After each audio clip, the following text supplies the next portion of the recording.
I'd like to encourage you just to kind of use your gifted imagination. Think of horses pulling sleighs in the snow. As I mentioned in my children's story, I was born in Wisconsin, and man, I'm so old that did happen back then. They did have horses pulling sleighs, and they quite often would have one or two of these belts of bells around their necks, and that's where these things came from.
Give you just a little history of these bells. Back in the 40s, there was an itinerant evangelist named Jackie Burris. He was an interdenominational evangelist, and he began to collect these sleigh bells through southern Canada, northern Minnesota, Wisconsin, and Michigan. Eventually, he got enough of these bells that he was able to take them in and get them put on straps. And they're set up like the keys on the piano. So the white keys would be the ones on the bottom, the black ones on the top. He got them all chrome-plated, made up this little frame, and he used those as he went around doing his evangelistic meetings. They were very popular. His daughter played them. She got a boyfriend. He started playing them, and once in a while he was so good he'd go up with one of his feet and kick the bells right in tune for the music. So when he came to Rhinelander, Wisconsin, and if you ever watch the weather report during the real cold part of the year, quite often they give the temperature at Rhinelander because it's one of the coldest temperatures in the whole U.S. And he came to Rhinelander and he needed an accompanist. So he asked the people in town, well, who's the best accompanist in town? Oh, Iris Ford is. Not only was she the best accompanist in town, she was a member of the Seventh Adventist Church, and she was the wealthiest woman in town because she had a nursing home and a retirement center. So she played for him for his meetings. And as time went on, he came to her one day and said, Iris, I'm really tight for money. People just aren't giving that much. Would you loan me some money? Now, Iris was not wealthy for making bad business decisions. She made good ones. She said, nope, I won't loan you any money, but I'll buy those bells from you. Oh, no, I couldn't sell those. People love them. Yeah, well, too bad.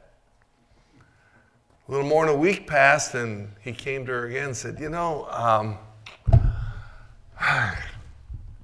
I'll sell the bells to you. Not only the bells, but I'll sell the marimba, the cowbells, and the vibraharp for $10,000. But here's the understanding. If after a year you have not played the bells for an audience of at least 4,000, then I can buy them back from you at the same price. No problem. He didn't know about Seventh-day Adventist camp meetings. And she played for 4,000 quite quickly since she was on the conference committee. And so in 1950, she acquired these things, and he gave one other stipulation: only religious music and patriotic music. So now Sylvia will play some more music. But before she does, how did we get them? 1998, we took my folks, my mom who doesn't like to fly, we drove all the way back to Wisconsin so they could see all the places where they grew up. When we got to Rylander, they were dedicating their new church.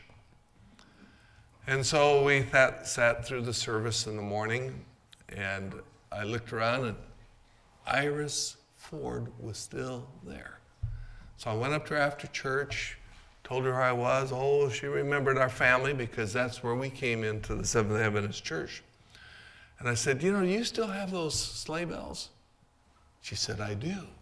I said, I know my wife would love to hear them because we've never, ever seen another set. She says, you come back at 3 o'clock and I'll have a pianist and do a little concert. So she did. And afterwards, when she got done, I said, look, I'm the pastor of the Mountain View Central Seventh-day Adventist Church. We will fly you out to do some concerts for us. Would you do it? Sure. And so she did. She came out, and when she was playing, she told Sylvia, you play the piano, you can learn to play these bells. And that was like second to a dog to my wife, Boy, she was playing those things quite quickly. And before Iris left, Sylvia said to her, I can't imagine that somebody in your family wouldn't want these bells, but if you ever want to get rid of them and nobody in your family wants them, I'd be glad to buy them. 2004, Iris, who knows my older brother real well, said, nobody in my family really wants these bells. Your sister-in-law still want them? My brother says, yes. How much do you want? She told him. He said, sold. He called up my wife, told her how much they were. My wife said, sold. I had nothing to say about this. But sometimes I wonder, does the ringing in my ears bother you? I don't know. But anyway, we'll play some more songs. I heard the bells of Christmas Day and then another medley.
If you have a real musical ear, you can tell that particularly some of the lower bells are not quite in tune. And if you're really, really smart and want to make some money, you tell us how to get those tuned, and we will be glad. We talked to Iris, and she says, just ring them real hard. But that hasn't particularly worked. After she plays a couple more songs, there'll be Away in a Manger with a little lullaby at the end. And we don't know where the lullaby came from, but whenever Sylvia's mother had a chance to sing Away in a Manger, she always ended it with that little lullaby. Following that, she would play a Christmas carol that was written. It was the first Christmas carol written in North America, and it was written for the Huron Indians children in Canada back in the 1600s. My father was Native American, so all Native stuff is quite interesting to us. And so now, a few more songs.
A number of years ago, Hugh Martin wrote a Christmas classic entitled Have Yourself a Merry Little Christmas. Several years after that, Hugh Martin became a Seventh Adventist Christian, and he revised the lyrics to reflect his new Christian beliefs and entitled the song, Have Yourself a Blessed Little Christmas. So Sylvia's going to play that song, and then Come On Ring Those Bells, in which our two granddaughters will sing. We hope.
Everybody likes to take a rest, getting all together with the family, sharing lots of joy and happiness.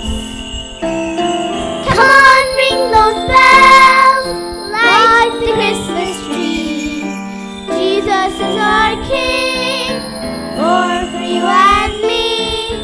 Come on, ring those bells, everybody say, Jesus, we remember it's your birthday. Celebrations come because of something good, celebrations we love to recall. Mary had a baby boy in Bethlehem, the greatest celebration of them all. Come on, ring those bells, light the Christmas tree. Jesus is our King, born for you and me. Come on, ring those bells, everybody sing. Jesus, we remember it's your birthday. Come on, ring those bells, light the Christmas tree. Jesus is our King, born for you and me. Come on, ring those bells, everybody say, Jesus, we remember it's your birthday. Come on, us, we remember it's your birthday.